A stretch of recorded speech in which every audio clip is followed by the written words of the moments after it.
एक बार मिल करके ओम का उच्चारण करेंगे।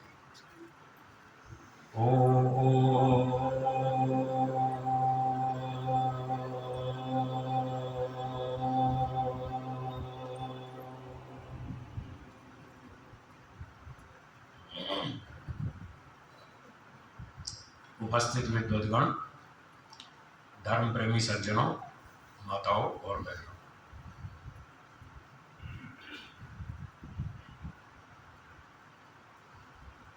सुबह योग दर्शन पर बात चल रही थी। महर्षि पतंजलि जी ने योग के बाधक तत्व बताए हैं। पहले पाद में सूत्र संख्या 30, उस पर हमारी बातचीत चल रही थी। व्याधि, स्त्यान, संशय, प्रमाद, आलस्य, अविरति, भ्रांति दर्शन, अलब्ध भूमिकत्व, अनवस्थितत्वानि चित्त विक्षेपास्तेन्तराया, ये सूत्र है।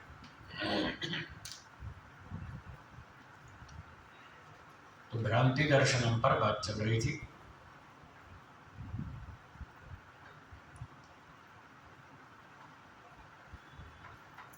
इसके बाद अगला बाधक है अलब्ध भूमिकत्व। भूमि का अर्थ होता है अवस्था। कौन सी अवस्था? समाधि अवस्था। भूमि का अर्थ है समाधि अवस्था। लब्ध का अर्थ है प्राप्त कर लेना। अलब्ध का अर्थ है प्राप्त न होना। अलब्ध भूमिकत्व, समाधि अवस्था प्राप्त न होना, ये भी एक बाधक है। एक व्यक्ति ने एमए की परीक्षा दी और फेल हो गया। दूसरे साल फिर परीक्षा दी, फिर फेल हो गया। तीसरे साल फिर परीक्षा दी, फिर फेल हो गया। डिप्रेशन में जाएगा या नहीं जाएगा? तो ये वही चीज, फेल हो रहा है। 10 साल हो गए, 15 साल हो गए, 20 साल हो गए, व्यक्ति मेहनत कर रहा है 20 साल से, फिर भी समाधि नहीं मिली, फेल हो रहा है वो। इसका नाम है अलब्ध भूमिकत्व। तो फिर व्यक्ति उदास हो जाता है, निराश हो जाता है, सोचता है पता नहीं समाधि होती भी है या नहीं, या ये सिर्फ ऐसे ही बस कहने की बात है। तो इस तरह से व्यक्ति जब निराश हो जाता है तो ये निराशा भी बाधक है। अब आप कहेंगे कि वो समाधि प्राप्त नहीं हुई तो इसमें किसका दोष? तो दोष तो है कहीं ना कहीं। अगर एक व्यक्ति सीए कर सकता है, दूसरा भी कर सकता है, तीसरा भी कर सकता है, तो और लोग भी कर सकते हैं। फिर भी एक व्यक्ति सीए पास नहीं कर पा रहा तो मतलब कहीं कमी है। एक व्यक्ति एमटेक हो सकता है तो दूसरा भी हो सकता है, तीसरा भी हो सकता है। फिर भी वो नहीं हो पा रहा तो मतलब कहीं उसके प्रयास में, पुरुषार्थ में, कहीं कार्य में कुछ ना कुछ कमी है, इसलिए वो अवस्था को प्राप्त नहीं कर पा रहा। तो ऐसी स्थिति हो तो फिर देखना चाहिए कि कहाँ कमी, कहाँ गड़बड़, क्या कमी, उसको दूर किया जाए।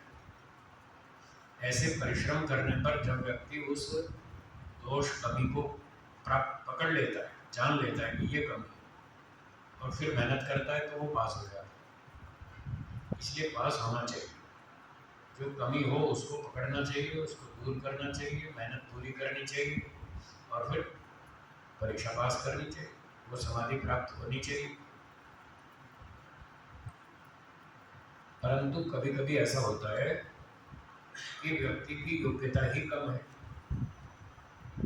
कोर्स पकड़ लिया कठिन वाला, सीए वाला, योग्यता है नहीं, तो उसको ये समझ लेना चाहिए कि मेरी योग्यता नहीं है, मेरी इतनी क्षमता नहीं है, मैं ये कोर्स कंप्लीट नहीं कर पाऊँगा, ये डिग्री पार नहीं कर पाऊँगा। अगर ऐसा समझ में आ जाए तो फिर उसको बड़ी ऊंची आशा नहीं लगानी चाहिए।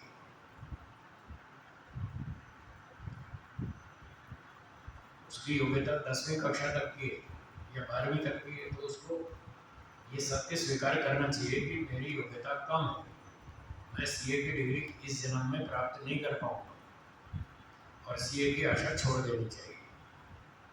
पुरुषार्थ करते रहना चाहिए। हाँ जी, ध्यान से सुनिए। ये नहीं कि ढीला जाए, मेहनत छोड़ दे, मेहनत नहीं छोड़ना। मेहनत करनी छोड़ दी तो नीचे जाए, वहाँ भी नहीं टिक पाएगा जहाँ तक पहुँचा है।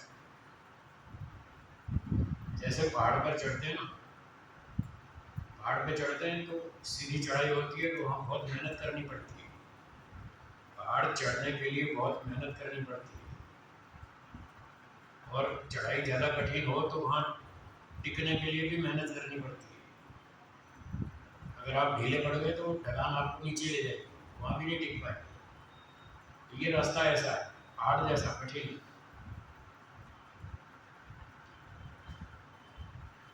इसलिए चाहे प्रगति हो रही है चाहे नहीं हो रही, मेहनत लगातार करते रहना पड़ेगा। अगर मेहनत छोड़ दी तो फिर नीचे जाएगी। गिरने में देर नहीं लगती है, गिरना बहुत आसान है, चढ़ना बहुत कठिन। तो जो सच्चाई है उसको समझना चाहिए, उसको स्वीकार करना चाहिए, और फिर हिम्मत से लगे रहना चाहिए। जितना होगा होगा, बाकी अगले जन्म। इस तरह से प्रयास करना चाहिए। तो जिसकी क्षमता हो, पुरुषार्थ कर सकता हो, ज्ञान विज्ञान भी हो, वैराग्य भी हो, सामर्थ्य भी हो, और फिर वो आलसी प्रमादी हो, फिर मेहनत नहीं करता हो, तो उसको आत्मनिरीक्षण करना चाहिए कि मुझ में कहाँ कमी है, उस कमी को दूर करना चाहिए पूरी ईमानदारी के साथ। तो वो अवस्था को प्राप्त कर लेगा। तो ये थी बात अलब्ध भूमिकत्व। ये 8वां बाधक था। अब इसके बाद है 9वां बाधक, अनवस्थितत्व। बोलेंगे क्या है? अनवस्थितत्व। जो स्थिति एक व्यक्ति को प्राप्त हो गई, समाधि हो गई, फिर बाद में वो उस पर टिक नहीं पाया, छूट गई। स्थिति प्राप्त हुई और छूट गई, फिर वापस नीचे आ गया, डाउन। उस स्थिति में वो स्थिर नहीं हो पाया, अवस्थित नहीं हो पाया, इसलिए इसका नाम है अनअवस्थितत्व। उसमें अवस्थित नहीं रह पाया, टिक नहीं पाया, पहुंच करके वापस नीचे फिसल गया। तो ऐसा भी होता रहता है। आप में से कई लोग ऐसा कहते हैं कि जी एक बार ध्यान लगा था, 5 साल हो गए, उसके बाद दोबारा वैसा नहीं लगा। ऐसे कई लोग मिलते हैं मुझे, कहते 5 साल पहले, 8 साल पहले एक बार ऐसा बढ़िया ध्यान लगा था, बहुत आनंद आया, उसके बाद फिर आज तक वो स्थिति हाथ में नहीं आई। ये अनवस्थितत्व है। होता है, कभी कभी होता है, जब मन की स्थिति अच्छी होती है, सात्विक होती है, और उस दिन बड़ा अच्छा ध्यान लगता है, खूब आनंद आता है, फिर व्यक्ति चाहता है ये स्थिति रोज बने, पर वो बनती नहीं, क्योंकि उसमें फिर और कई बाधक जो अब तक पढ़ चुके हम, उनमें से कई बाधक उपस्थित होते हैं, तो वो स्थिति बनती नहीं, वो छूट जाती है।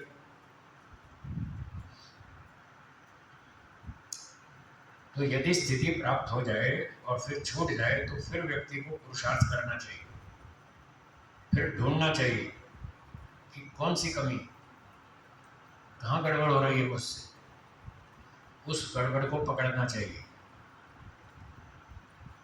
और उसको दूर करना चाहिए। अगर कोई ऐसा मेहनत करे तो वापस वो उस स्थिति को प्राप्त कर लेगा और ये बाधक भी दूर हो जाएगा, अनावस्थितत्व हट जाएगा, फिर दोबारा व्यक्ति उसको प्राप्त कर लेगा। तो ये थे 9 बाधक जो इस सूत्र में बताए गए। सूत्र के अगले शब्द हैं चित्त विक्षेपा। ये चित्त के विक्षेप हैं।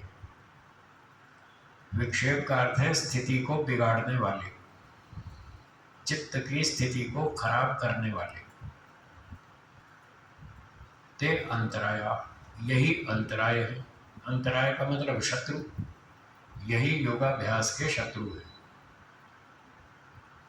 यही बाधक हैं, यही विक्षेप हैं, यही शत्रु हैं। इनसे बचना चाहिए, इनको दूर करना चाहिए।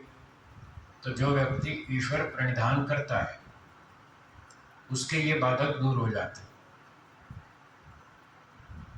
प्रणिधान का अर्थ बताया था, ईश्वर की सहमति से सारे काम करना, ईश्वर से पूछ के काम करना, ईश्वर की आज्ञा के अनुकूल करना, उसके विरुद्ध नहीं करना। अब व्यक्ति को बहुत जगह पर पता ही नहीं चलता कि मैं जो काम कर रहा हूँ वो ईश्वर आज्ञा के अनुकूल है या विपरीत, उसको पता ही नहीं चलता। अनजाने में बहुत सारे उल्टे काम करता रहता है, अनुभव होता नहीं, ज्ञान विज्ञान कम होता है तो वो अपनी मनमानी करता रहता है और वो गलतियां करता रहता है, फिर उसकी स्थिति बिगड़ती है। ये बाधक फिर आ जाते हैं और उसकी स्थिति खराब हो जाती है।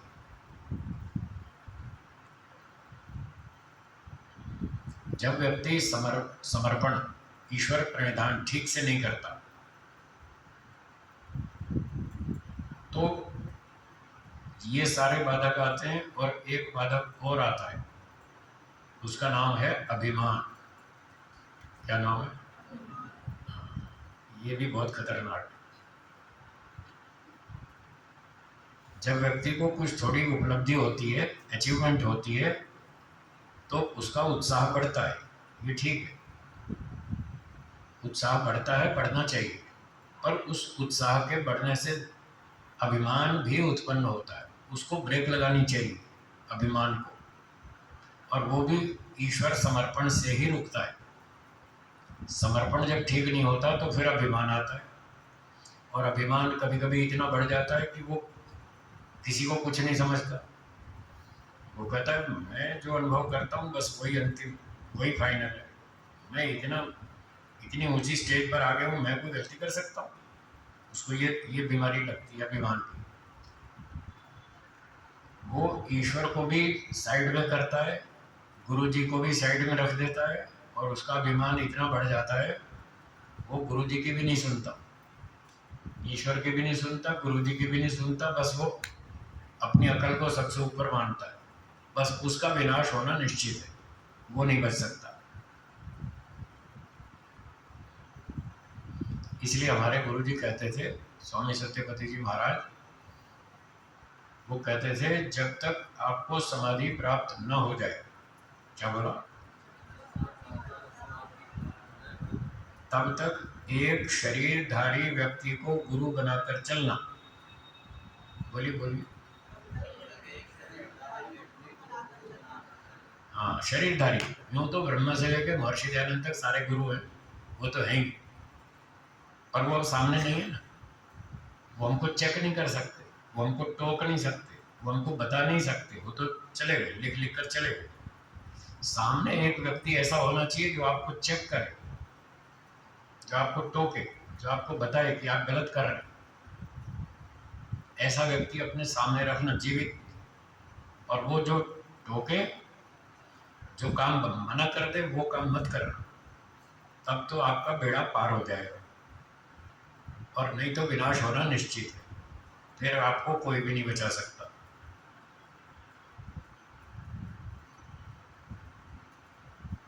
तो ऐसा करने से फिर व्यक्ति का अभिमान टूट सकता है कि वो कम से कम एक व्यक्ति को तो अपने ऊपर माने, अपना गुरु माने, कोई आदेशक निर्देशक माने कि इसकी बात नहीं टालूंगा, इसकी बात जरूर मानूंगा।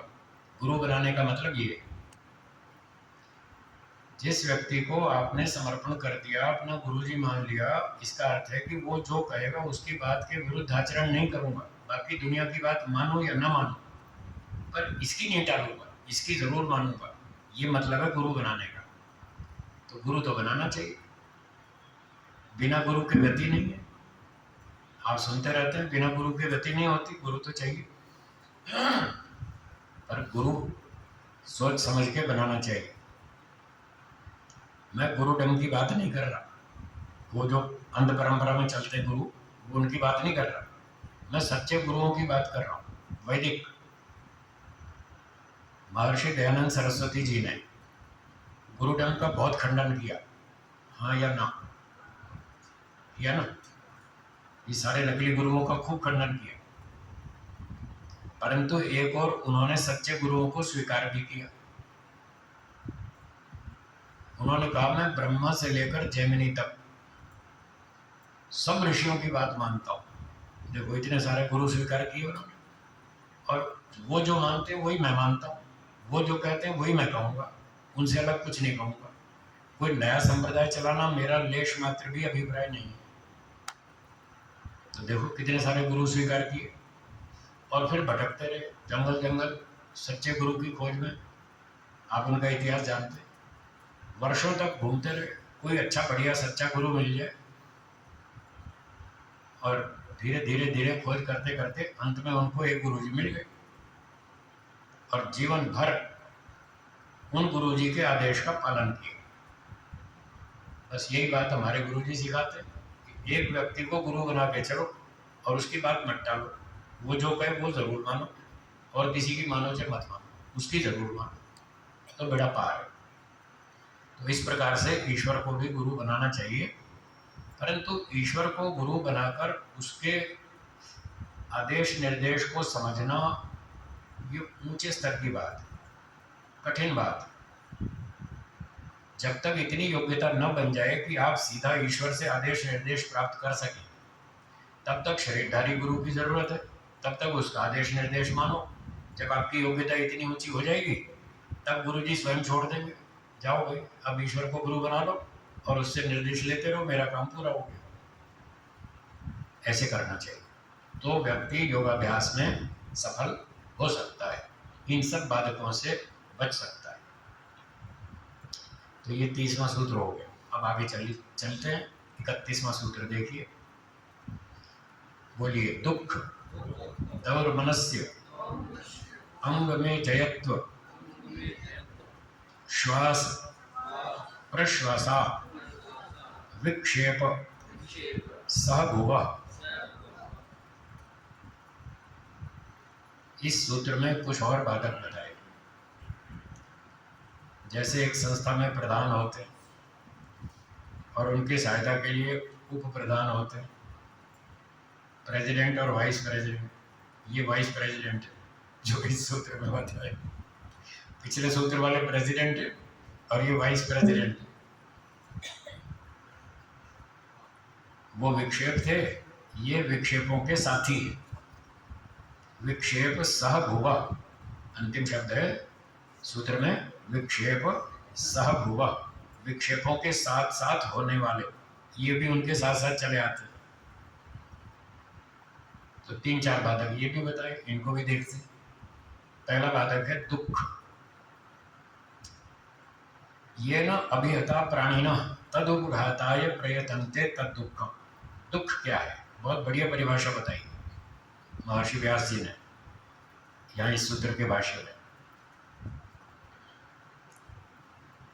बहुत से लोग कहते हैं सुख दुख क्या है? ये तो अपने मन का विचार है, सुख दुख की कोई सत्ता थोड़ी है।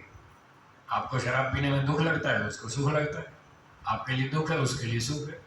सुख दुख की कोई अपनी सत्ता थोड़ी है, ये तो अपने मन का विचार है, ऐसा लोग कहते हैं। पर ये बात आधी सच है, आधी झूठ है। कुछ कुछ क्षेत्रों में मन के विचार से भी सुख दुख को हम घटा बढ़ा सकते हैं, वो ठीक बात है, पर सब जगह नहीं। सब जगह हम अपने विचार से सुख दुख को घटा बढ़ा नहीं सकते। सुख दुख की अपनी सत्ता भी है, उसका अपना अस्तित्व भी है। तो क्या अस्तित्व है? इस व्यास भाष्य की पंक्ति में दुख को समझाया कि दुख क्या होता है। महर्षि व्यास जी कह रहे हैं येन अभिहता प्राणिनः, जिससे पीड़ित होकर प्राणी लोग तद उपघाताय प्रयतन्ते, उसके विनाश के लिए प्रयत्न करते हैं, उसका नाम दुख है। जब ठंड का मौसम हो, खिड़की खुली हो, ठंडी हवा आ रही हो, तब आपको परेशानी होती है, हैं? वो जो परेशानी होती है ना, इसी का नाम दुख है। फिर आप क्या करते हैं? खिड़की बंद कर देते हैं। उसका उपाय किया ना आपने, उस ठंड के दुख का आपने विनाश किया, खिड़की बंद कर दी, ठंडी हवा आनी बंद हो गई, तो आपका दुख हट गया। वो जो आ रहा था ना ठंडी हवा, उससे आपको जो परेशानी थी, उस परेशानी का नाम दुख है। ये काल्पनिक नहीं है, ये वास्तविक है। इसलिए आपने खिड़की बंद की। अगर काल्पनिक होता, विचारों से होता, तो फिर खिड़की बंद क्यों की? अपने विचार में देखो कि नहीं नहीं नहीं, कोई ठंड नहीं आ रही, अपना विचार बना लो, फिर देखे ठंड रुकती है कि नहीं, तब रुक जाएगी ठंड। यदि आप मन में ऐसा सोचे नहीं नहीं कोई ठंड नहीं, कोई ठंडी नहीं, इतना सोचने से तो ठंडी आपकी दूर नहीं होगी।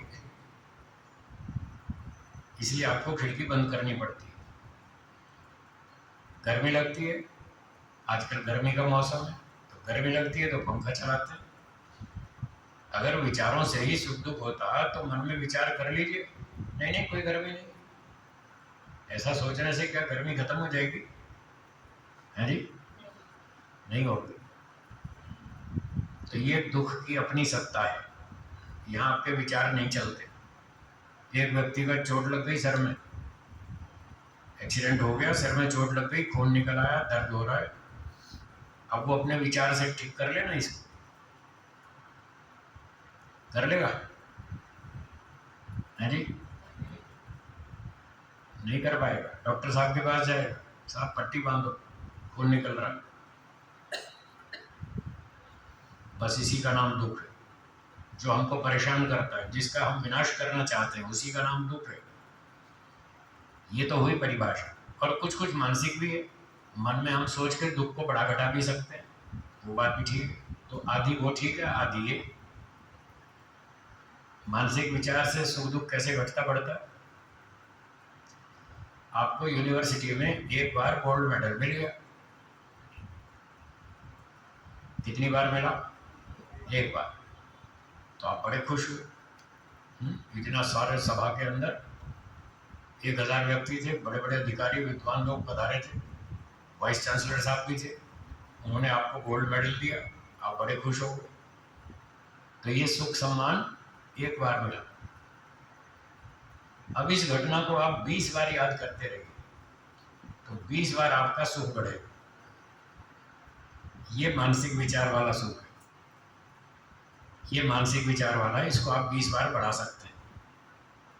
और इससे उल्टा, आपको कॉलेज में किसी ने पीट दिया बिना कारण, हम का कुछ लड़के दादागिरी वाले होते हैं, किसी दादागिरी वाले लड़के ने पिटाई कर दी बिना कारण, अपनी दादागिरी दिखाने के चक्कर में, और आपको उस दिन बहुत दुख हुआ कि खाम खा पीट दिया हमको। कितनी बार पीटा? एक बार। अब इस घटना को आप 20 बार याद करेंगे, तो 20 बार आपका दुख बढ़ेगा। ये वैचारिक दुख है जो हम बढ़ाते रहते हैं। ये तो मैंने एक कॉलेज का उदाहरण दिया, आपके घरों में भी ऐसा होता है, हाँ या ना? हाँ, घर में एक बार किसी ने ऊंचा नीचा बोल दिया, सास ने बहू को या बहू ने सास को, या दो भाइयों में कोई बोलचाल हो गई, कुछ ऊंचा नीचा बोल दिया। कभी कभी गुस्से में कह देता है आदमी, बोला तो एक बार, अब वो उसको 6 महीने तक रगड़ता रहेगा, इसने मुझे ऐसा क्यों कहा, इसने मुझे ऐसा क्यों कहा, और वो 6 महीने तक दुखी होता रहेगा। ये सारा वैचारिक दुख है। तो ये ठीक बात है, विचारों से भी सुख दुख घटता बढ़ता रहता है, और कुछ उसकी वास्तविक सत्ता भी है। दोनों बातें हैं, दोनों को स्वीकार करना चाहिए। तो महर्षि पतंजलि जी कह रहे हैं दुख ये भी एक बाधक है, उन बाधकों का सहयोगी है, ये भी साथ साथ आता रहता है। 3 प्रकार का दुख बताया व्यास भाष्य में, इस सूत्र की व्याख्या में। पहला है आध्यात्मिक दुख, बोलिए। दूसरा आधि भौतिक दुख। तीसरा आधि दैविक दुख। ये तीन तरह के दुख हैं जो जीवन में आते रहते हैं। आध्यात्मिक दुख वो है जो हम अपनी गलतियों से दुख प्राप्त करते हैं, हमारी अपनी गलतियों से दुख मिलता रहता है, वो है आध्यात्मिक दुख। जैसे सब्जी काटते काटते लापरवाही की और उंगली कट गई। किसकी गलती से कटी? हमारी अपनी। हमारी अपनी गलती से सब्जी काटते काटते उंगली कट गई, ये आध्यात्मिक दुख। एक व्यापारी ने व्यापार में निर्णय लिया कि ये सौदा बेचना है या नहीं बेचना, और उसका निर्णय गलत हो गया, 20 लाख का नुकसान हो गया। कितना? 20 लाख। ये आध्यात्मिक दुख है। उसने अपनी मूर्खता से दुख उठाया, गलत डिसीजन लिया। तो इस प्रकार से चलते फिरते सड़क पे जा रहे हैं, ध्यान नहीं दिया, आगे पत्थर था और पत्थर से पांव टकराया, गिर पड़े, चोट चाट लग गई। ये आध्यात्मिक दुख हमारी अपनी गलती से हुआ। इस तरह से जो दुख आते हैं जीवन में, वो उनको आध्यात्मिक दुख कहते हैं। दूसरा है आदि भौतिक, अन्य प्राणियों से प्राप्त होने वाले दुख, उनका नाम है आदि भौतिक दुख। यहाँ आदि भौतिक शब्द में जो भूत है, भूत का अर्थ है प्राणी, और आदि भौतिक का अर्थ है अन्य प्राणियों से प्राप्त होने वाला दुख। मतलब मुझे छोड़कर बाकी जितने भी चेतन आत्माएं हैं, चाहे वो मनुष्य शरीर में हो, चाहे सांप बिच्छू के शरीर में हो, चाहे कीड़े मकोड़े के कहीं भी हो, मुझे छोड़कर बाकी लोगों से जो मुझे अन्याय से दुख मिलता है, क्या बोला? ये ध्यान रखिए, अन्याय से, जो दूसरे प्राणियों के द्वारा मुझे अन्याय से दुख मिलता है, उसका नाम आदि भौतिक दुख है। अगर न्याय से मिलता है तो फिर कर्म का फल, वो तो ठीक है, वो तो भोगना ही है। एक चोर ने चोरी की, पकड़ा गया, पुलिस केस हुआ, कोर्ट में पेश हुआ, जज साहब ने 3 साल की जेल कर दी। ये तो उसके अपने कर्म का फल, ये तो न्याय है। इसको आदि भौतिक दुख नहीं कहते। निर्दोष व्यक्ति को पकड़ के जेल में डाल दिया, झूठा आरोप लगा, झूठा प्रमाण देके उसको फंसा दिया और जेल में डाल दिया, ये आदि भौतिक दुख है। ये अन्याय से मिला, ये कोई कर्म फल नहीं है।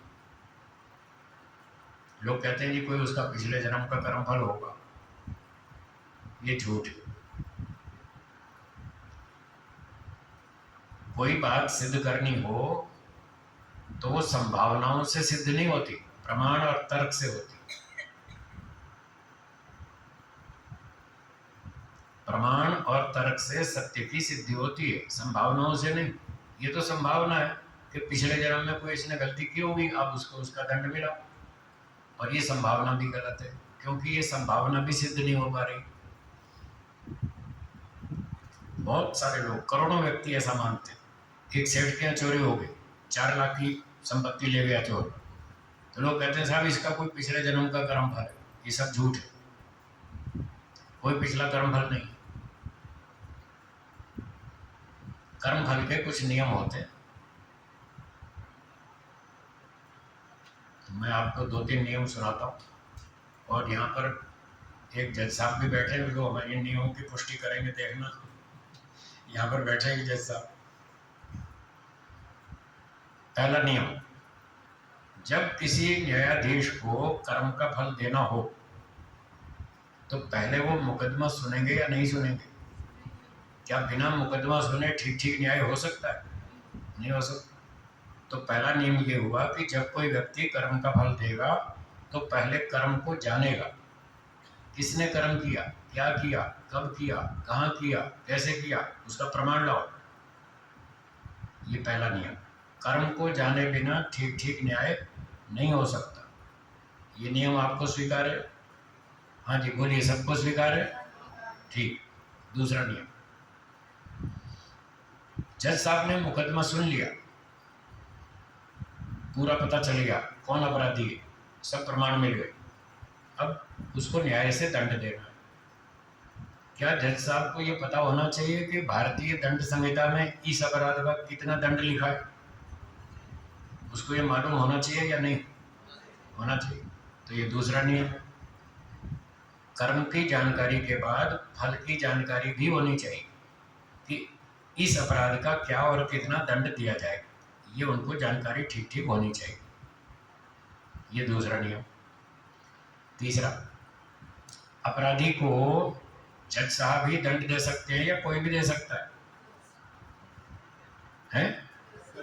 जज साहब देंगे। हर एक को तो अधिकार नहीं है, हर एक को अधिकार नहीं है। उसके लिए व्यक्ति निर्धारित किए गए, उनकी योग्यता के अनुसार उनको नियुक्त किया गया है कि आप देखिए ये अपराधी है या नहीं है, और यदि है तो इसको कितना क्या दंड देना चाहिए।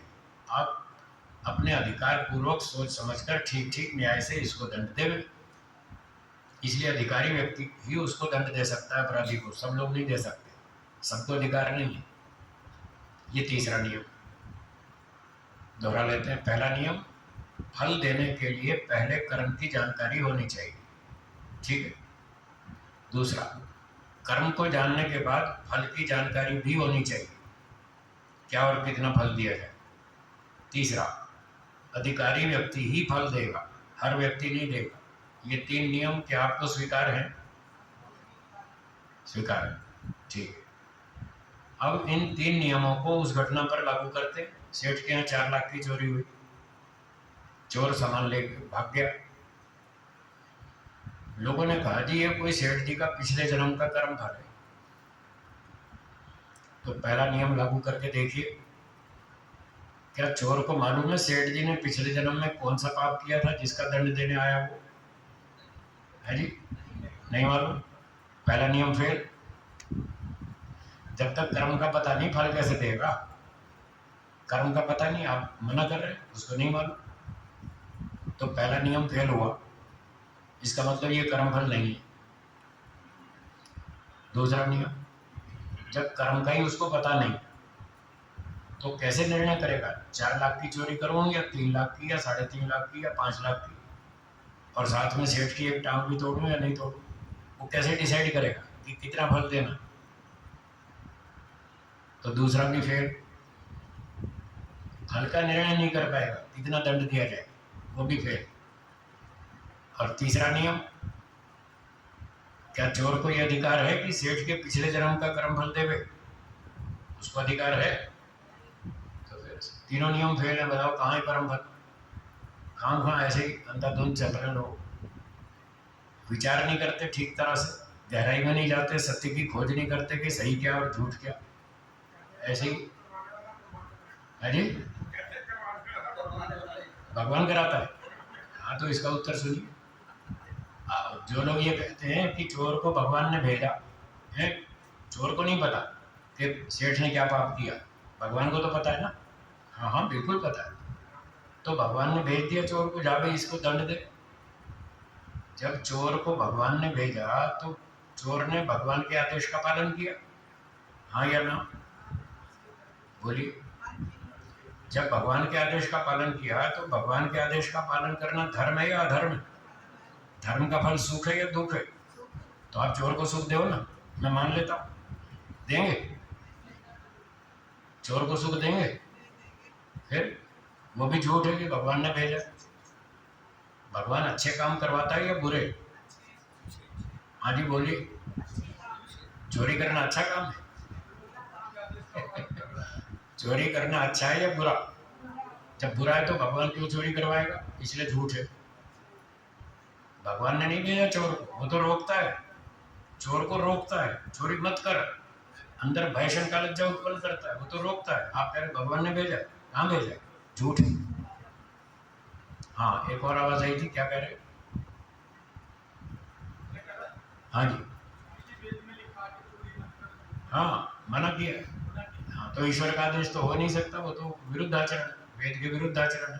तो ईश्वर नहीं भेजता चोर को कि तू जाके चोरी कर, और ईश्वर भेजे तू चोरी कर तो फिर वो सर्वशक्तिमान नहीं है, उसको चोर की सहायता लेनी पड़ रही है फल देने में। चल भाई तू मेरी हेल्प कर, इसके यहाँ चोरी कर। ईश्वर अपने कार्य स्वयं करता है, दूसरों से सहायता नहीं लेता। इसलिए भी ये बात झूठ है कि ईश्वर ने चोर को भेजा तो जाके चोरी कर, बिल्कुल गलत। हाँ बोलिए माता।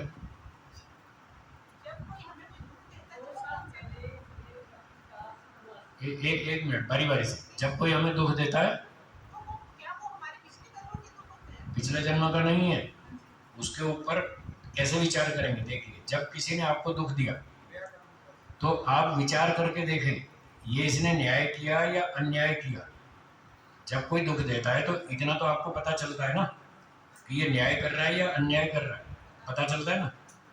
जब आपको अंदर से उत्तर आ जाए कि ये अन्याय है, तो समझ लीजिए ये कोई कर्म फल नहीं है, ना इस जन्म का ना पिछला, कोई भी कर्म फल नहीं है। जब आपके अंदर से यह आवाज आती है ये तो अन्याय हो रहा है, इसको रोको, ये कर्म फल नहीं है। और जब आप स्वीकार करें कि हाँ भाई ये तो ठीक है। एक व्यक्ति ने टिकट नहीं ली बस में, और वो विजिलेंस वाले आगे पकड़ने, टिकट चेक कर, उन्होंने पकड़ लिया, टिकट दिखाओ, टिकट नहीं है, उसको 10 गुना फाइन किया। 20 रुपए की टिकट थी, 200 रुपये फाइन किया, और 2 गालियाँ भी सुनाई कि इतने पढ़े लिखे होकर तुम बिना टिकट चलते हो, शर्म नहीं आती। अब ये न्याय था या अन्याय था? ये न्याय था। तो ये तो कर्म का फल है, क्योंकि उसने टिकट नहीं ली। ये जो कर्म किया ना, टिकट नहीं ली, गलती की, अब उसका दंड मिला, ये अन्याय नहीं है। तो यहाँ तो पता चलता है हाँ मैंने टिकट नहीं ली इसलिए मुझे दंड मिला, ये कर्म फल है। और जहाँ लगता है कि ये तो बड़ा गलत हो रहा है, ऐसे तो नहीं होना चाहिए। आपने टिकट रिजर्व करा ली, ट्रेन में सीट रिजर्व करा ली, कोई आके दूसरा आपकी सीट पे बैठ गया और वो दादागिरी करता है, उठो उठो मैं बैठूंगा यहाँ, तब आप क्या बोलेंगे? ये तो बड़ा अन्याय है, मैंने 3 महीना पहले टिकट बुक की, आप कहते मेरी सीट है। वो कर्मफल नहीं है। तो जहाँ अन्याय होगा वो कर्मफल नहीं है, ना वो इस जन्म का है ना पिछले जन्म का। और जहाँ न्याय हो वो कर्मफल। आप बोलिए मतलब।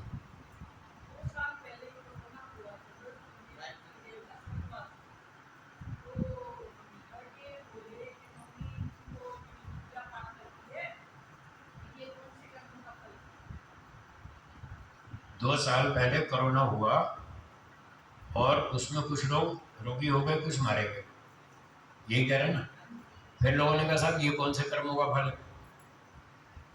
तो जो जो कोरोना में बाहर निकले, जब डॉक्टरों ने भी मना किया, सरकार ने भी मना किया, कोरोना के नियमों का पालन करें, मास्क लगाएं, खुले में ना घूमें, घर में रहें, सुरक्षित रहें, जो जो नियम बताए उसका पालन नहीं किया, और वो जानबूझ के नियमों का उल्लंघन किया, और इधर उधर घरों में घूमते रहे, बाजार में घूमते रहे, या कहीं भी आते जाते रहे जहाँ मना किया था, और फिर दूसरे से इन्फेक्शन लग गया, तो वो तो कर्म फल माना जाएगा। यही कर्म का फल है। जो आपको मना किया था वो आपने क्यों नहीं माना? आपने कानून तोड़ा, यही तो कर्म किया। ये कोई पिछले कर्म का फल नहीं है, ये इसी कर्म का फल है। जो मना किया था वो काम नहीं करना चाहिए था, वो आपने किया, इसलिए आपको रोग हुआ। वो शुरू तो हुआ था आदि भौतिक से, शुरू तो हुआ था चाइना से ना, कुछ लोगों ने वायरस बना करके छोड़ दिया, वो दूसरे प्राणियों से हुआ। आदि दैविक होता है, जो भूकंप से, आंधी से, तूफान से, बाढ़ से, जो प्राकृतिक दुर्घटनाओं से होता है, उसका नाम आदि दैविक है। वो तीसरा दुख है। जो प्राकृतिक दुर्घटनाओं से होता है वो आदि दैविक है, आंधी, तूफान, बाढ़, भूकंप आदि से। और ये तो किसी व्यक्ति ने जानबूझ के वायरस बनाया और छोड़ दिया, और फिर एक के बाद एक वो फैलता गया, लोग उसके संपर्क में आते गए, वो आगे फैलता गया, तो वो तो लोगों की गलती का परिणाम। और कोई आकर जानबूझ के आपको छू दे, कोरोना वाला आपको छू दे और चिपका दे, आपको फैला दे रोग, तब वो आदि भौतिक दुख होगा। यदि आप खुद गलती करके उस रोग को मोल ले रहे हैं तो आपका कर्म फल। यदि दूसरा फेंक रहा है तो आदि भौतिक, फिर वो आपका दोष नहीं है, फिर उसका दोष, उसने आपको चिपका दिया। जैसे लोग पत्थर मारते हैं, जैसे बंदूक से गोली चलाते हैं, दूसरे को नुकसान करते हैं, ऐसे किसी ने वायरस फेंक दिया, आपको रोगी बना दिया, तो वो फिर अन्याय माना जाएगा, आदि भौतिक दुख माना जाएगा। हाँ जी ठीक है।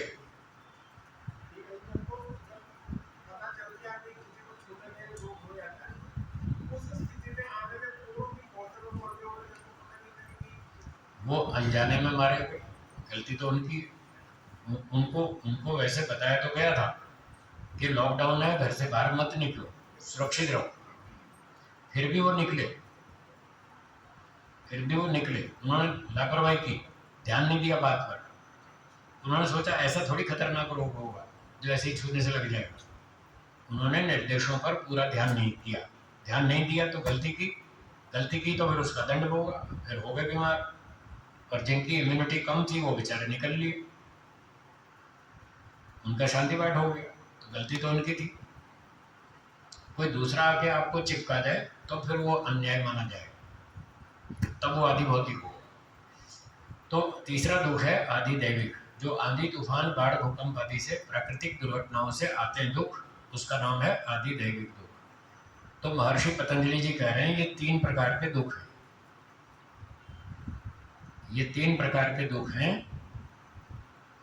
ये भी हमको योगाभ्यास में बाधक बनते हैं।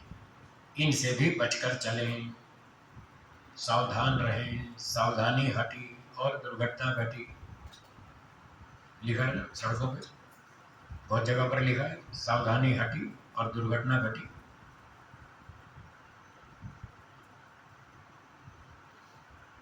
ये हो गए 3 दुख, इनसे बचें। अगला बाधक है दौर्मनस्य। दौर्मनस्यम चेतसा क्षोभा, दौर्मनस्य चित्त का क्षुब्ध हो जाना, मन में खिन्नता होना। अंग्रेजी में उसको बोलते हैं इरिटेशन। मन में खिन्नता होती है। वो क्यों होती है? इच्छा विघाता चेतसा क्षोभा।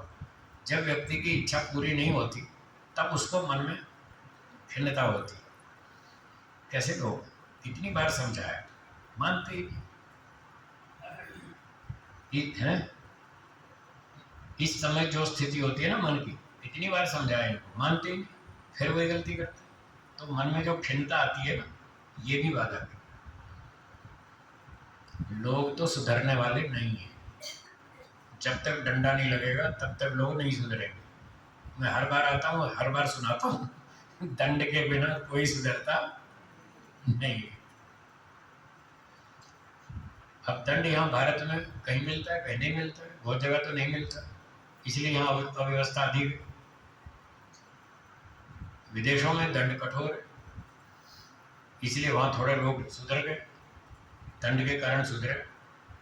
भारत से अमेरिका तक जितने भी लोग सुधरे हुए हैं वो दंड के कारण ही सुधरे। महर्षि मनु जी ने लिखा है मनुस्मृति में, दंड के अलावा दूसरा कोई उपाय है ही नहीं। सुधार का दंड के बिना कोई उपाय है ही नहीं, ओनली वन, दंड। जो गलती करे उसको दंड दो तो सुधरेगा। दंड देने पर भी नहीं सुधरते। हाँ, तब भी ऐसा है ना, दंड देने पर भी नहीं सुधरते। इसका उत्तर है कि उनको दंड कम दिया गया, अभी और ठोको, फांसी पे लटका दो, देखो सुधर जाएंगे। तो यही तो दंड है, यही तो सुधार करना है उसका। हाँ, फांसी दो ना उसको, थोड़े दंड से नहीं सुधरता उसको बढ़ाओ। जो थोड़े दंड से नहीं सुधरता तो दंड की मात्रा बढ़ाओ, तब तक बढ़ाओ जब तक सुधर नहीं जाए। और उसने कसम खा ली है कुछ भी कर लो नहीं सुधरूंगा, तो उसको फांसी पे लटकाओ, खत्म बात। वरना वो न जिएगा न जीने देगा। इसलिए उसका यही इलाज वेदों में लिखा है, अपनी ओर से नहीं कह रहा हूँ। हाँ, उनको लटकाओ सबको, तोप से उड़ाओ, फांसी पे लटकाओ, बंदूक से उड़ाओ, उनका यही इलाज। जो सुधरता नहीं ठीक से दंड से, उसका यही इलाज, उसको खत्म करो। है जी? हाँ, वो काट दो, वो ठीक, वो दंड हुआ ना। तो दंड के बिना तो नहीं सुधरने वाला। चोरी करता है, हाथ काट दो। आंख से गलत देखता है, आंख निकाल दो। और डकैती करता है, लूटमार करता है, हत्याएं करता है, तो फिर उसको फांसी पे लटकाओ, बात खत्म, वही समाधान। तो जब मन में खिन्नता होती है, दूसरा व्यक्ति हमारी इच्छा अनुसार काम नहीं करता, इच्छानुकूल कार्य नहीं करता तो मन में वो इरिटेशन होती है, खिन्नता होती है, गुस्सा आता है। तो ये जो गुस्सा आता है, इरिटेशन होती है, ये आपको ध्यान में बाधक, ध्यान में आपके मन को टिकने नहीं देगा। ध्यान में मन टिकाने के लिए मन प्रसन्न होना चाहिए, तब ध्यान में मन टिकता है, इसके बिना नहीं।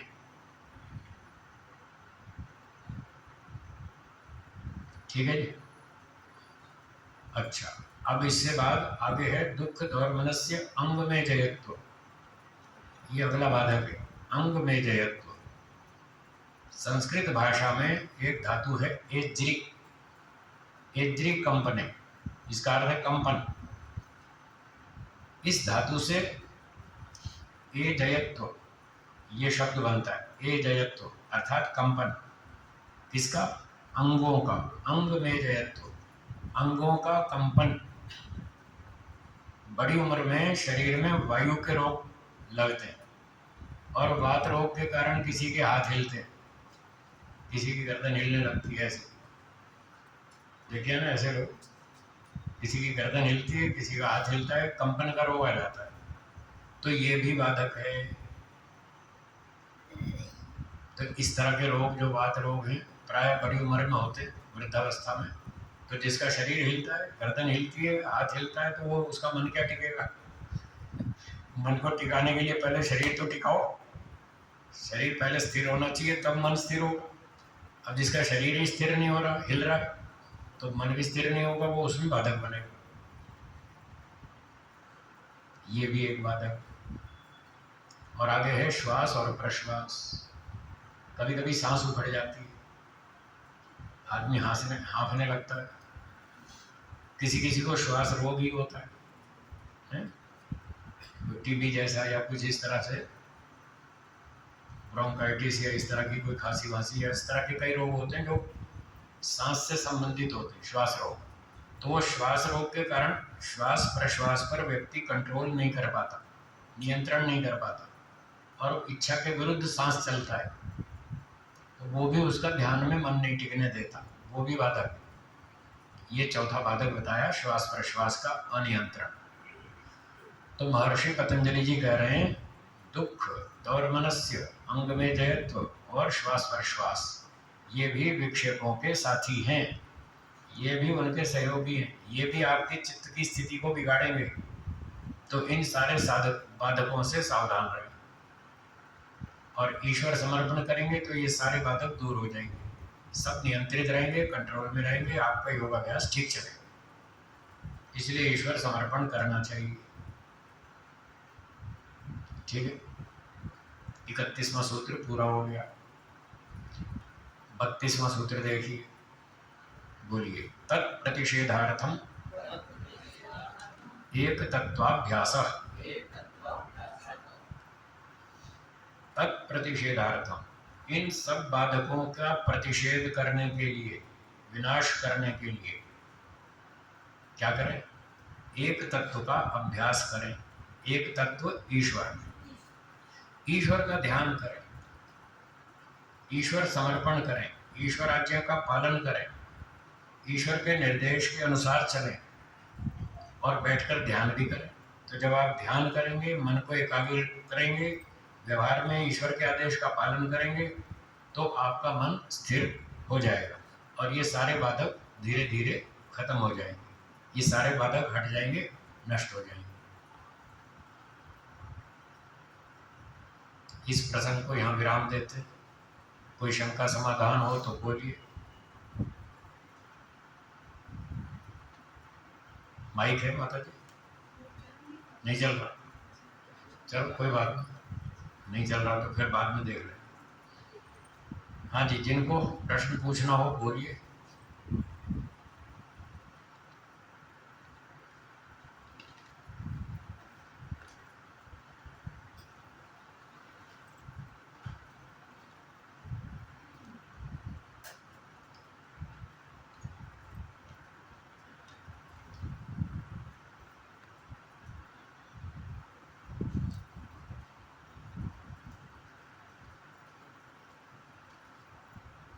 हाँ बोलिए। मोक्ष के बाद जब आएगा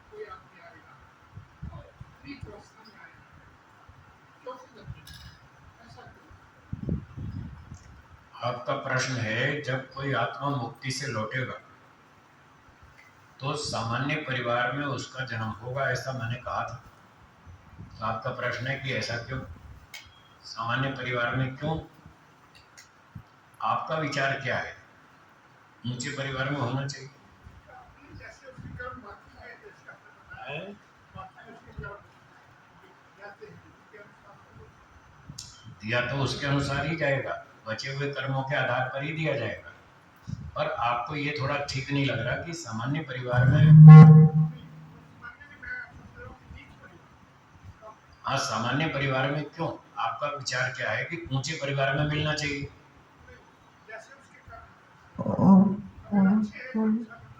उसके कर्म दोनों तरह के, अच्छे भी हैं और बुरे भी हैं, दोनों तरह के। आपकी इच्छा से फल देना चाहिए या ईश्वर के कानून से? है जी, ये ईश्वर का कानून, ईश्वर का कानून है कि जब मुक्ति से आत्मा लौटेगा तो उसको सामान्य परिवार में जन्म देंगे। ये मेरी इच्छा नहीं है, ना आपकी इच्छा है, ईश्वर की इच्छा है। ईश्वर का कानून है कि उसको 0 से चलना है। कोई भी यात्रा 0 किलोमीटर से आरंभ होती है, हाँ या ना? हाँ जी बोलो, हाँ या ना? कोई भी यात्रा 0 किलोमीटर से आरंभ होती है, हाँ या ना?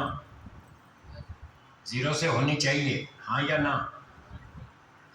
आप घर से निकले, चलो भाई आज घूम कर आएंगे, तो सुबह सुबह बैठे कार में आपने मीटर पे 0 लगा दिया और फिर घूम के आए, शाम को देखा 276 किलोमीटर घूमे। तो इस ट्रिप में आप 276 किलोमीटर घूमे। गिनती कहाँ से शुरू हुई थी? 0 से। तो कोई भी यात्रा 0 किलोमीटर से शुरू होती है। मोक्ष की यात्रा भी 0 से चलेगी। 0 कहाँ है? 0 कहाँ है? वो शूद्र परिवार, वो 0 किलोमीटर है। अगर ऊंचे परिवार में जन्म दे रहे तो वो प्लस कहलाएगा, वो 0 नहीं है। और सूअर गधा कुत्ता बनाए तो माइनस होगा, इधर माइनस इधर प्लस, बीच में 0। तो 0 क्या है? सामान्य परिवार, वो 0 है। ईश्वर कहता है कोई भी यात्रा 0 किलोमीटर से आरंभ होती है, इसलिए मोक्ष की यात्रा भी जो चलेगी वो 0 से चलेगी, और 0 का मतलब सामान्य परिवार। इसलिए ईश्वर ने ये व्यवस्था बनाई है, हमने नहीं बनाई, ईश्वर ने बनाई, हमने बताई। हाँ, और बोलिए क्या कहना चाहते हैं? ऐसी शंका रहती है माइक कि जब हम लोग भी काम करेंगे, जैसे कोई बहुत गरीब आदमी है या किसी अच्छे परिवार में पैदा नहीं हुआ, तो गलतियां करने के चांसेस बढ़ जाते हैं। वो तो बढ़ेंगे ही, उसकी गलती है, ईश्वर का अन्याय नहीं है। आप इसमें ईश्वर पर अन्याय का दोष लगा रहे हैं, वो तो बढ़ ही नहीं पाएगा। क्यों नहीं बढ़ पा रहा? उसके पिछले कर्म ऐसे, इसलिए ऐसा बनाया। सारे लोग मुकेश अंबानी बन जाए, हाँ या ना? सारे लोग मुकेश अंबानी बन सकते हैं। एक आदमी सड़क पे रेडी लगा रहा है, कोई खोमचा लगा रहा है, कोई गोलगप्पे बेच रहा है, कोई केले बेच रहा है। आपको कोई साहब ये तो बड़ा अन्याय है, ये मुकेश अंबानी तो बन ही नहीं पाया। तो सारे थोड़ी मुकेश अंबानी बनेंगे, और मुकेश अंबानी कोई 4 घंटे में थोड़ी बनता है, ना 2-4 साल में बनता है। उसको कितने सालों, कितने जन्म मेहनत करनी पड़ती है, तब जाके धीरू भाई अंबानी बनता है, ऐसे थोड़ी बनता है। तो जो भी है वो ईश्वर का कानून है, उसका न्याय है, उसके न्याय को हमें समझना है। गलती क्या होती है? हम अपनी इच्छा से काम करवाना चाहते हैं, वो संभव नहीं। हम कर्म करने में स्वतंत्र हैं, फल भोगने में परतंत्र हैं। फल तो ईश्वर के कानून से मिलेगा। ठीक है, इस पर और सोचिए। हाँ जी स्वामी जी, मेरा चिंतन ये कहता है कि भाई जो मुक्त आत्मा जो आती है जब, तो जैसा हमारे यहाँ का पर्यावरण है बिगड़ा हुआ, यहाँ पर उसका जन्म नहीं होना चाहिए। ईश्वर की बनाई हुई सृष्टि में अनेकों ऐसे स्थान है जहाँ पर इस समय सृष्टि का निर्माण हो रहा है, जहाँ पर शून्य से अपना वो होगा, पहले मैथनी सृष्टि, वैसे वहाँ पर शुरू की अवस्था में मुक्त आत्माओं का जन्म वहाँ पर उसको मिलना चाहिए। एक व्यक्ति 2 अरब वर्ष के बाद मुक्ति में गया जी, मान लो महर्षि दयानंद जी का नाम ले लेता हूँ। जी, महर्षि दयानंद जी 1 अरब 96 करोड़ 8 लाख 53 हजार वर्ष के बाद मोक्ष में गए। जी, जब वो वापस लौटेंगे तो सृष्टि के आरंभ में लौटेंगे या 1,96,08,53,000 वर्ष के बाद लौटेंगे? कब लौटेंगे? जब गए उसी में लौटेंगे। तो फिर आप कह रहे हैं कि सृष्टि के आरंभ में 36,000 मिलना चाहिए। बार वो तो बताया तो ना। आरंभ में तो नहीं मिलेगा, हाँ। जिस दिन गया उसी दिन वापस आएगा। अब उस दिन जो स्थिति है वो भोगनी पड़ेगी। अच्छा, दिन के साथ भी काउंटिंग होगी। बिल्कुल, नो कॉम्प्रोमाइज, नो कॉम्प्रोमाइज। जिस दिन जाएगा उसी दिन वापस आएगा। ईश्वर न्यायकारी है, नाप तोल कर देता है। न किल्बिष मात्र, वेद में लिखा है। ईश्वर की व्यवस्था में इतनी भी कमी नहीं है, इतनी भी, पूरा नाप तोल के देता है जी। हाँ बोलिए। माइक माइक ले लीजिए।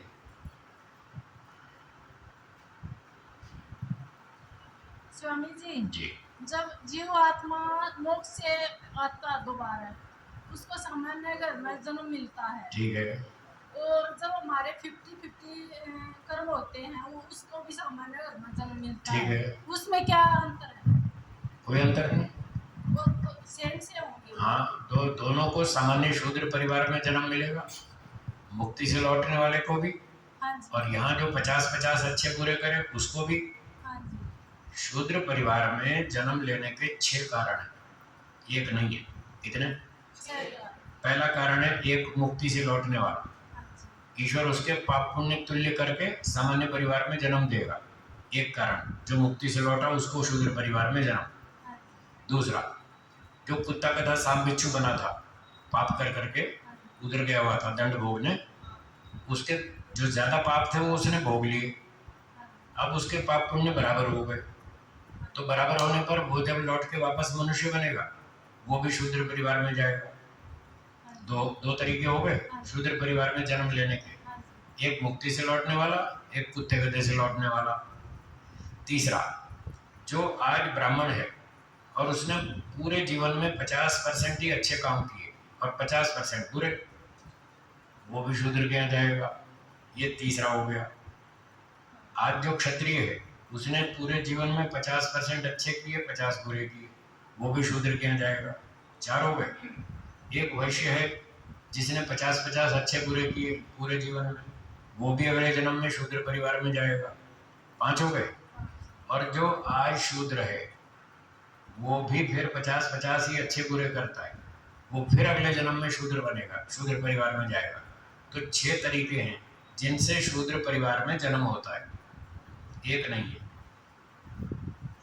और कोई प्रश्न हो तो बोलिए।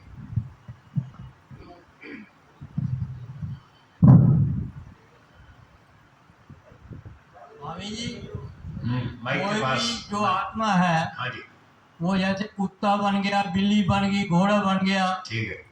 अब वो जो मनुष्य जन्म में उसने आना है तो वो कुत्ता के कर्म फल जाने जाएंगे या गधे के जाने जाएंगे या पशु पक्षी जितनी भी आत्माएं हैं उसके जानकर वो मनुष्य जन्म में कब आएगा, उसकी क्या है थ्योरी? उसकी थ्योरी ये है, मान लीजिए कोई मनुष्य है, उसने अपने जीवन में 70% पाप किए पूरी लाइफ में, 70% पुण्य किए 30%, तो 70 और 30 में कितना अंतर है? 70 और 30 कितना डिफरेंस है? 40। तो 40 पाप उसने पुण्य की तुलना में अधिक किए। इन 40 का दंड भोगने के लिए सांप बिच्छू कुत्ता गधा हाथी बंदर बिलारी बनना पड़ेगा। अब जितने योनियों में उसने 40 पाप का दंड भोग लिया, निपट गया। अब बैलेंस क्या बचा? 30 पाप बचा, 30 पुण्य। 30 पुण्य उस जन्म में किए थे जब वो 70 पाप किए थे जिस जन्म में, तो 70 पाप में से 40 भोग लिए, 30 पाप बचे, 30 पुण्य। जैसे इक्वल हो जाएंगे लौट के वापस तो मनुष्य उसका मापदंड कैसे पता वो चलेगा? ईश्वर करेगा, आप और मैं नहीं जानते, वो ईश्वर के बस का है। उसका मापदंड वही जाने। हेलो जी बोलिए। स्वामी जी, जैसे सृष्टि के आदि में 4 ऋषि परमात्मा उत्पन्न करता है जी उन जिनको वेदों का ज्ञान देता है, जी तो उसमें हमारा ये शंका ये है कि शायद वो मुक्ति से सीधे पुण्यात्माएं को भेजता है न परमात्मा, न वो फिर ये मुक्ति से आने वाली आत्माएं नहीं है। अच्छा जी, मुक्ति से आने वाली आत्मा तो शूद्र परिवार में जाएगी। वो तो ब्राह्मण थे, बहुत ऊंचे विद्वान थे, वो तो मुक्ति में जा रहे थे, अच्छा जी, लौटे नहीं थे, वो जा रहे थे। जा रहे थे। वो बिल्कुल किनारे पर खड़े थे, एक छलांग मारना बाकी था और प्रलय हो गई। वो इतना सा काम बचा था, जो बचा था वो उस 4 ऋषियों का इतना सा जो बचा था वो बस एक ही जन्म में पूरा हो जाएगा। वो वेद प्रचार करके अपने सब क्लेश दग्ध बीज करके वो अपना मोक्ष में चले जाएंगे। वो तो मोक्ष में जाने वाली आत्माएं हैं, लौटने वाली नहीं। लौटने वाली तो शूद्र परिवार। एक व्यक्ति ने कहा कि इतने अच्छे मोक्ष का फल भोग कर आ रहा है, उसको ऊंचे घर में जन्म देना चाहिए। मैंने कहा आप सोचते तो है नहीं, चिंतन तो करते नहीं। अब लो सोचो, मैं बताता हूँ। मान लीजिए कोई मुक्त आत्मा लौटा और उसको ब्राह्मण विद्वान के घर जन्म दे दें, तो वो 1-2 जन्म में तपस्या करके अपना मोक्ष में चला जाएगा, हाँ या ना? अच्छा, जो नियम एक आत्मा के साथ होगा वो सभी के साथ होगा। ईश्वर न्यायकारी है। जो भी मुक्ति से आएगा सबको तो ऊंचे घर में देगा ना जन्म, हाँ या ना? जब सभी को ऊंचे घर में देगा और सारे ही 1-2 जन्म में पार हो जाएंगे, मोक्ष में चले जाएंगे, तो ये सांप बिच्छू कुत्ते गधे कहाँ से बनेंगे? ये कहाँ से आएंगे? सोचिएगा। अगर ऊंचे घर में जन्म देवे ईश्वर तो 1-2 जन्म में फटाफट मुक्ति हो जाएगी, उसको सुअर कुत्ता बनने का तो चांस ही नहीं मिलेगा, कोई अवसर ही नहीं आएगा, सारे फटाफट मोक्ष में जाएंगे। तो ये कौन बनेगा? इसलिए अगर शूद्र परिवार में जन्म दिया जाए तो मुक्ति से लौटकर पहला जन्म शूद्र परिवार में, अब वहाँ वो उल्टे सीधे काम ही करेगा, कोई ज़्यादा अच्छे तो करेगा नहीं। आप देख लो मजदूर के परिवार में क्या स्थिति है, कोई विद्या आचरण उत्तम है नहीं वहाँ है। हाँ, उगता जाता है ना, इसीलिए तो यहाँ भेजा उसको।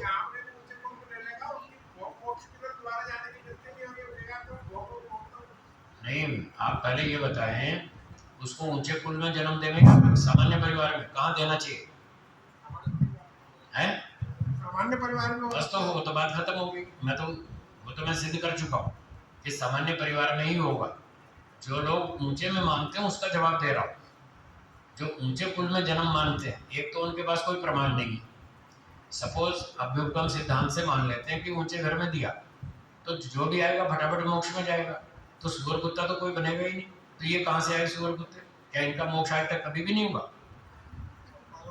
हुआ तो फिर वो नीचे आएंगे तभी तो नीचे उतरेंगे ना। ऊंचे कुल में जाने वाला तो फटाफट 2 जन्म में मोक्ष में जाएगा। इसलिए वो कल्पना गलत है, प्रमाणों से तर्क से विरुद्ध है। बोली थोड़ा माइक दे दी। 1 मिनट रुको जी।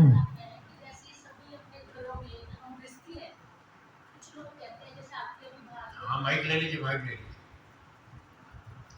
अब बोलिए। हाँ जी, ओम प्रभु, मैं ये कह रही हूँ कि जैसे गृहस्थियाँ आपने अभी एक हमें बताया था नियम, उसमें नियम में ये बताया था कि मतलब जो मेरा ये सवाल है कि जो आदमी ज़्यादा क्या कह सकते हैं पैसे, हाँ पैसे, जब मान लो किसी ने किसी से पैसे लिए, ठीक है, वो उसको नहीं देता, ठीक है, उसका एक तो ये हो गया कि वो आदमी भारी है, वो जो लेने वाला वो बेचारा नहीं ले सकता उसका। दूसरा, हम गृहस्थ में रहते हैं तो कहते हैं, लोगों का कहना है कि जैसे आपने आपकी मान लो बहू है वो बहुत तेज आई है, तो कहते हैं आप जी आपके पिछले कर्म, जन्म के कर्म हो गए, आपको ऐसी बहू मिली है, या आपको ऐसी बेटी मिली है, या आपको ऐसा देवर या जेठ मिला, ये रिश्ते में आपसे पूछ लूँ। मैंने आगे भी किसी से सवाल करा था, उन्होंने इसका ये आंसर दिया था कि ये आपके पिछले जन्मों के कर्म है। गलत है, ये पिछले जन्मों के कर्म है। और जो जब आप उनको आंसर करते हैं वो आपसे बदतमीजी करते हैं, जैसे वो आपके पैसे लेने वाली की बात हो गई या रिश्तों में बात हो गई, तो वो कहते हैं कि आप उनको मतलब इग्नोर करें। आप जो भी बात वो करते हैं तो आप उनको इग्नोर करें। सेकंड, थर्ड, मैं ये कहती हूँ कि हम लोग गृहस्थी हैं, हम लोग जो आप बता रहे वो तो बहुत उत्तम व्यवस्था है, वो हम कर नहीं सकते, बट इसके लिए कुछ गृहस्थियों के लिए ऐसे नियम या ऐसी चीज़ें बताएं जिससे हम कुछ अपनी लाइफ को आगे जो जितनी भी बची हैं उसको अच्छी तरह बिता सकते।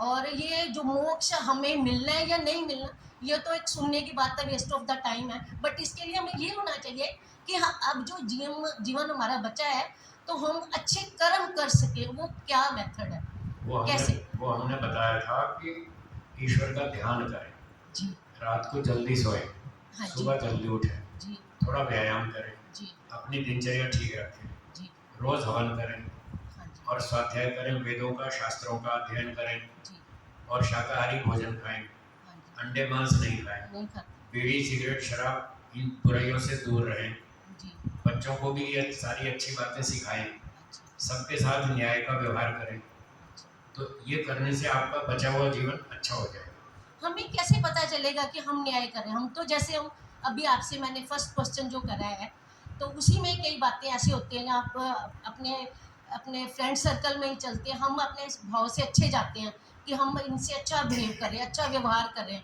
लेकिन वो वापसी में हमें अच्छा व्यवहार नहीं देता। देखो वो नहीं करता ये अलग बात है, हाँ आपने हाँ जी ठीक किया या नहीं किया वो अलग प्रश्न है, दो अलग अलग प्रश्न है। हाँ जी हाँ जी महर्षि दयानंद जी ने लोगों के साथ अच्छा व्यवहार किया, हाँ जी उनको अच्छी बात सिखाई, सच्ची बात सिखाई, वेदों की बात सिखाई, लोगों ने उनके साथ अच्छा नहीं किया, ये तो अलग बात है, पर उन्होंने तो ठीक किया। हाँ जी उन्होंने ठीक किया या नहीं किया इसकी कसौटी वेद है, वेद बताएगा कि आप जो कर रहे हैं वो ठीक है या गलत। तो वेद पढ़ो ना, इसलिए तो कह रहा हूँ स्वाध्याय करना पड़ेगा, सत्याग्रह प्रकाश पढ़े, व्यवहार भानु पढ़े। व्यवहार भानु बहुत छोटी किताब है, 30-40 पेज की पुस्तक है, उसको पढ़िए, उससे आपको पता चलेगा कि कैसा व्यवहार करना चाहिए, सही गलत का निर्णय वहां से हो जाएगा। तो उसके अनुसार काम करते जाइए, आप अच्छा कर रहे हैं, ठीक कर रहे हैं, ईश्वर के आदेश के अनुकूल कर रहे हैं, उसके बाद भी गारंटी नहीं है कि दूसरे लोग आपके साथ अच्छा करेंगे। उनके अपने संस्कार हैं, आपके अपने संस्कार हैं, आपके अच्छे हैं, आप अच्छा काम करते हैं, उनके अच्छे संस्कार नहीं है, वो गलत काम करेंगे, आपके साथ दुर्व्यवहार करेंगे, गाली भी देंगे, अपमानित भी करेंगे, झूठे आरोप भी लगाएंगे, सब करेंगे। ये सोच करके चलें, आप न्याय कर रहे हैं या नहीं कर रहे वो आपको शास्त्र से पता चल जाएगा। शास्त्र में जो लिखा है बस वो करते जाइए, जो मना किया वो मत कीजिए, तो मतलब आप न्याय कर रहे हैं। और एक क्वेश्चन ये है कि जो मैंने आपसे दो अभी बोले वो भी आप मुझे बताइए। सास मिली, जैसे बहू मिली, देर मिली, जेठ मिला, जेठानी मिली, उनके ये कोई रिलेशन पिछला कर्म फल नहीं है, ये सब झूठ ये है, सब ये सब झूठ है। वो आपने खुद सेलेक्ट की है बहू, भगवान ने नहीं भेजी। नहीं जो मैं एक भगवान जनरल भेजता बात है, कर मैं अपनी नहीं बात करी, मैं एक जनरल मैं भी जनरल बात का उत्तर दे रहा हाँ हूँ, हाँ जी हाँ जी जनरल बात का उत्तर दे रहा हूँ। हाँ जी हाँ जी जो लोग ये कहते हैं कि ये हाँ जी। पिछले कर्म का फल है, ये झूठ है। मैंने अभी 3 नियम बताए थे, उन नियमों के अनुसार सिद्ध करके दिखाओ, वो पिछला कर्म फल नहीं है, आपने खुद सेलेक्ट किया। आप गली सड़ी सब्जी ले आए बाजार से तो दोष दें सब्जी वाले को, आपकी गलती है, आपने ठीक है क्यों नहीं ली, छांट के क्यों नहीं ली, देख कर क्यों नहीं ली, गलती तो आपकी है। उसमें ना कोई पिछला कर्म फल है, ना दूसरे का अपराध है, आपकी गलती। आप अच्छी तरह पहचान कर लो ना, अच्छी सब्जी लो। तो बाद में उसका क्या हल होगा? बाद में हल ये है कि उसको फिर समझाओ, सिखाओ, जो भी गलती करे उसको सिखाओ, छोटा उसे बढ़ाओ। गलती तो गलती है, गलती जो भी करेगा वो दुख देगा, स्वयं दुखी रहेगा, दूसरों को भी दुख देगा। तो जो भी गलती करे उसको समझाओ कि भाई कानून के विरुद्ध काम मत करो, नियम के अनुसार चलो, सभ्यता से रहो, ऐसे उसको सिखाओ। एक बार सिखाओ, 2 बार सिखाओ, 4 बार सिखाओ, नहीं मानता फिर वार्निंग दो, वार्निंग पे भी नहीं मानता फिर उसको दंड दो, और दंड से भी नहीं मानता फिर नमस्ते करो, छुट्टी, जाओ तुम अपने घर, हम अपने घर, रिश्ता तोड़ो, और नहीं एक तो आपको जीना नहीं देगा। मेरे को अब ये महसूस होता है इस एज में, पहले भी ये लाइफ चलती थी, अब मेरे को ज़्यादा फील होता है, अभी दिन सुबह निकल गई जल्दी, दिन बहुत जल्दी है, मेरी लाइफ बहुत कम है, मैं ये भी कर लूँ, ये भी कर लूँ, यहाँ भी जाऊँ, ये सत्संग भी सुन लूँ, ये भाव भी कर लूँ, ये माला भी कर लूँ, फलाना भी कर लूँ, ये मन में मेरे भाव क्यों आता है? सब जगह मत जाइए, नहीं वैसे ही मैं अपने भाव की बात बता रही इसलिए आता है कि आपने बहुत सारा टाइम खो दिया। हाँ अब समझ में आया कि थोड़ा टाइम बचा है, हाँ जी इसलिए आपको उतावल हो रही है, जल्दबाजी हो रही है, ये भी कर लो, ये भी कर लो, कुछ तो पुण्य जमा कर लो, इसलिए आपको ये जल्दी हो रही है। तो सही काम करें, केवल आर्य समाज में आए और किसी संस्था में नहीं जाएं। नहीं ये तो कोई भगवान वाले हैं बॉम्बे से, वो उनकी कथा हो रही थी, वो किसी ने ये सवाल पूछा था उनसे, उन्होंने बोला है कि ये आपके पिछले कर्म का फल है, तो आपको ऐसी बहू मिली, आपको मिलती है तो आप इसका उत्तर है वो हाँ। झूठ है, वो पिछला कर्म फल नहीं है। किसने दिया पिछला कर्म फल, बताइए। हाँ जी पिछला कर्म फल कौन दे सकता है? जो हमारे कर्म को जानता हो। तो जिसने रिश्ता कराया वो हमारे पिछले कर्म को जानता है? नहीं जानता, तो कहाँ हुआ कर्म फल? इसलिए मैं कह रहा हूँ झूठ है, वो पिछला कर्म फल नहीं है, या तो हमारी गलती है या दूसरे की गलती है, उसने गलत रिश्ता करा दिया, और हमारी गलती है, हमने खोजबीन नहीं की, हम पहचान नहीं पाए, हमारी कमी है। वो हमारी कमी, वो पिछले जन्म का कोई लेना देना नहीं, वो सब झूठ है। आपको समझने में टाइम लगेगा। जो बात मैंने बताई इस पर चिंतन करें, विचार करें, कुछ 2-4 साल लग जाएंगे आपको समझने में, तब समझ में आएगी। सारी बातें इतनी आसान नहीं होती कि नहीं। 3 मिनट में समझ में आ जाए। नहीं नहीं महाराज। और कईयों को तो समझ में भी आ जाती है, उसके बाद भी वो छोड़ते नहीं। हमें पता है वो नहीं छोड़ेगा, वो 10 साल नहीं छोड़ेगा उस बात को, 10 साल बाद जाके उसके दिमाग ठिकाने आएगा, तब वो छोड़ेगा। हाँ जी, और किसी की कोई शंका है? स्वामी जी, बोलिए। इन माता जी का एक प्रश्न का दूसरा भाग था कि इनके पति का जब कोविड में देहांत हो गया तो इन बच्चों ने कहा कि आप तो पूजा इत्यादि करते थे, फिर भी उनका स्वर्गवास हो गया। थोड़ा दूर रखें भाई। हाँ, क्या बोला बच्चों ने? कि आप तो पूजा पाठ करने वाले थे, फिर भी आपके पति का स्वर्गवास हो हाँ गया, ठीक। तो ऐसा क्यों हुआ? तो पूजा पाठ करने वालों को दुख नहीं आता है क्या? तो आएगा ही, श्री राम जी को दुख नहीं आया था क्या? कर्म फल के अनुसार। श्री राम जी को दुख आया कि नहीं आया? आया कि नहीं आया? बिल्कुल आया। आया तो फिर अब इसका क्या जवाब? वो तो ईमानदार थे ना, फिर उनको क्यों आया? 14 साल जंगल में भटकते रहे, फिर पत्नी भी चली गई। दुख तो सबको आते हैं। पूजा पाठ करने का मतलब ये नहीं कि दुख नहीं आएगा, दुख तो सब पर आएगा। जहाँ गलती करेंगे वहाँ दुख आएगा, और दुख तब तक आएगा नहीं है। मैं कहता रहा हूँ 3 बार तो कह दिया, ये पिछला कर्मफल नहीं है। पिछला कर्मफल कौन दे रहा है? वो व्यक्ति दिखाओ ना मुझे, कौन दे रहा है? वो आप बताते। जो दे रहा है वो हमारे पिछले कर्म को नहीं जानता। जब वो नहीं जानता कर्म को, तो फल कैसे देगा? कितनी बार तो दोहरा दिया मैंने। ऐसे बहुत सारे दुख आ रहे हैं जीवन में, जिनका पिछले जन्म से कोई लेना देना नहीं। अब लोग ना तो शास्त्र पढ़ते, न बात को समझते, न चिंतन करते, न विचार करते। बस जो भी बात समझ नहीं आई उसको पिछले जन्म पे थोप देंगे, साहब ये पिछड़ा कर्म फल है। ये सैकड़ों संप्रदाय के पंडित ये भी यही कर रहे हैं। उनको खुद तो समझ में आई नहीं, वो पिछले जन्म पे थोप देंगे, साहब पिछला कर्म फल। क्या प्रूफ है? प्रूफ एक भी नहीं उनके पास। तो ये कोई पिछला जन्म का कर्मफल नहीं है। सुख दुख सब पर आते हैं, जो भी जन्म लेता है उस पर दुख आते हैं। हमारे शास्त्रों में लिखा है दुख का कारण है जन्म लेना। क्या बोला?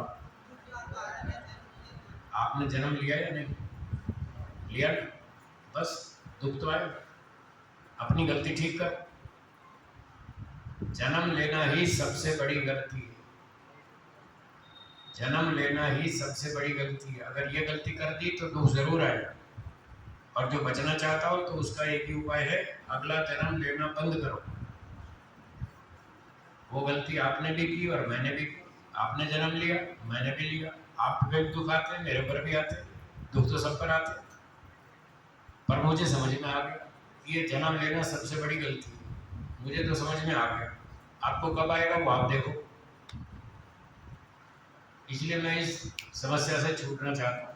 अभी जैसे पूरी दुनिया के अंदर 8 अरब की आबादी है, और 8 अरब क्या मोक्ष में जा सकते हैं? नहीं जा सकते। मुझे तो 8 भी नहीं दिख रहे।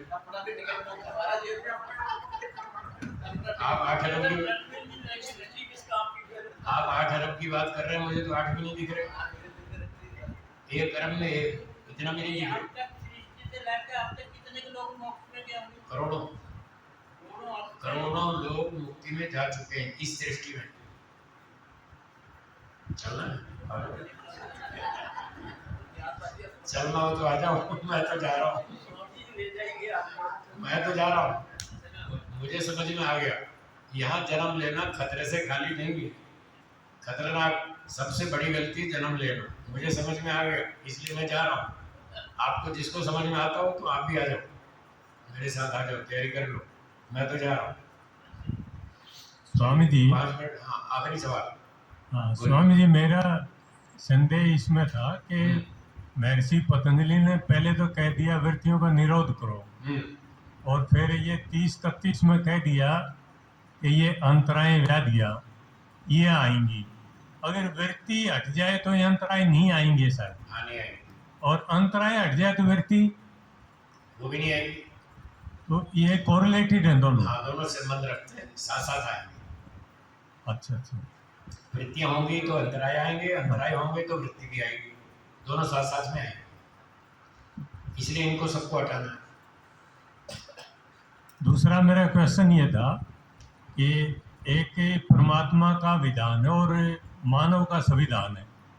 मानव ने संविधान जैसे पार्लियामेंट में आईपीसी सीआरपीसी बना दिया, ठीक है, और उस कमेटी को, वो कोई ऋषि तो है नहीं, ठीक है, उन्होंने क्वांटम ऑफ पनिशमेंट कहीं तो ज्यादा कर दिया, ठीक है, कहीं पर कम भी कर दिया, ठीक है, और लाखों करोड़ों को उसका सजा भुगतनी पड़ी। ठीक है, तो उनको क्या कोई सजा मिलेगी? बिल्कुल मिलेगी। जिनको न्यायाधीश बनाया है, जिनको कानून बनाने वाला बनाया है ईश्वर ने, उनको ये भी कहा है कि न्याय करना, गलत कानून मत बनाना। गलत बनाओगे तो मैं ठोकूंगा तुम्हें, छोड़ूंगा नहीं। तुमको यहाँ पर न्याय करने के लिए बिठाया है, अन्याय करने के लिए नहीं। तुम गलत कानून बनाओगे और अन्याय करोगे जनता पर तो तुमको दंड मिलेगा। ईश्वर उनको सबको ठोकेगा, छोड़ेगा नहीं। थैंक यू, धन्यवाद। चलिए 5 मिनट ध्यान कर लें, समय समाप्ति की ओर है। आसन लगाइए, कमर सीधी, गर्दन सीधी, आंखें बंद।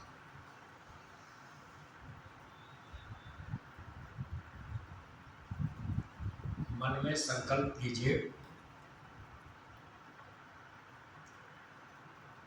अब हम केवल ईश्वर का विचार मन में लाएंगे। सांसारिक विचार मन में नहीं लाएंगे।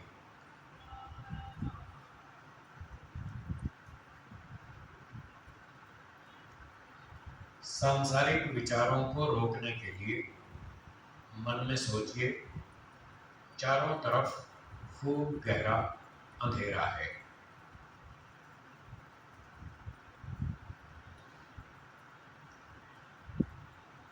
शून्य आकाश है। अंधेरा और आकाश, ये दो चीजें अपने मन में देखिए।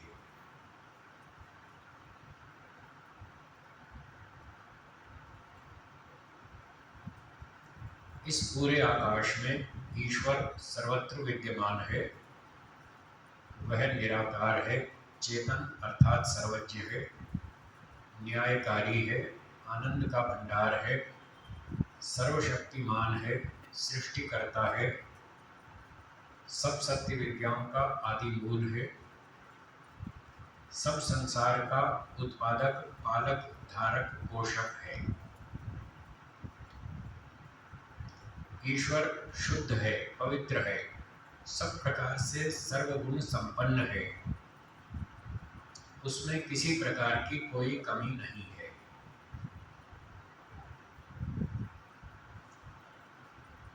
हम ईश्वर का ध्यान कर रहे हैं। अब छोटे मंत्र से ईश्वर का ध्यान करते हुए जप का अभ्यास करेंगे। जप का अर्थ होता है किसी मंत्र वाक्य को दोहराना, और ये अर्थ सहित करना चाहिए। मैं मंत्र बोलता हूँ, आप उसे सुनिए और फिर बाद में दोहराइए। ओम न्यायकारी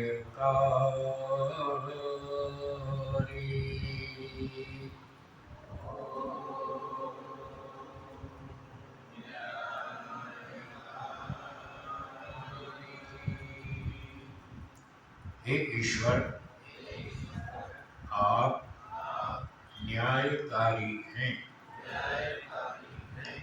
हमें भी न्यायकारी बनाइए। आप कभी किसी पर अन्याय नहीं करते। हम भी कभी किसी पर अन्याय नहीं करेंगे। ओम न्यायकारी।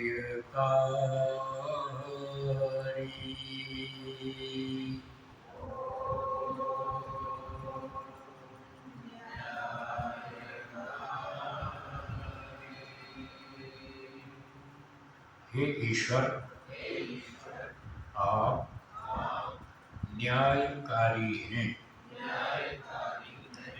हमें भी न्यायकारी बनाइए। आप कभी किसी पर अन्याय नहीं करते। हम भी कभी किसी पर अन्याय नहीं करेंगे। ओम आनंद।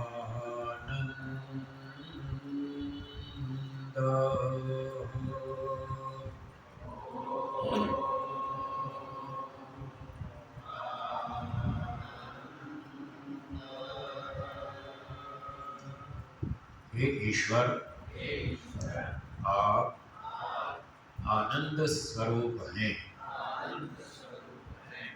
हमें भी आनंद दीजिए। आप कभी भी दुखी नहीं होते। हम भी कभी भी दुखी न हो। ओम आनंद।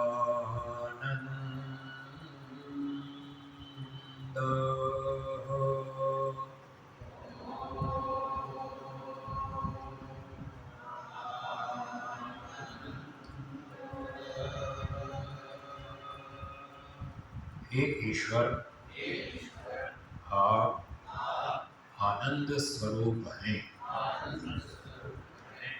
हमें भी आनंद दीजिए। आप कभी भी दुखी नहीं होते। हम भी कभी भी दुखी न हो। इस प्रकार से सुबह शाम ईश्वर का ध्यान करना चाहिए। इसी स्थिति में हम शांति पाठ करेंगे। सूचना है? तो फिर आँख खोलेंगे, दोनों हाथों को थोड़ा रगड़िए, 4-5 बार हथेलियों को आँखों पर घुमाइए, थोड़ा पलकों को सहलाइए, हथेलियों से कप्स बनाकर आँखों को ढक लीजिए। हथेलियों के अंदर ही धीरे धीरे आँखें खोलेंगे और धीरे धीरे पलकें झपकते हुए हथेलियाँ हटाएंगे।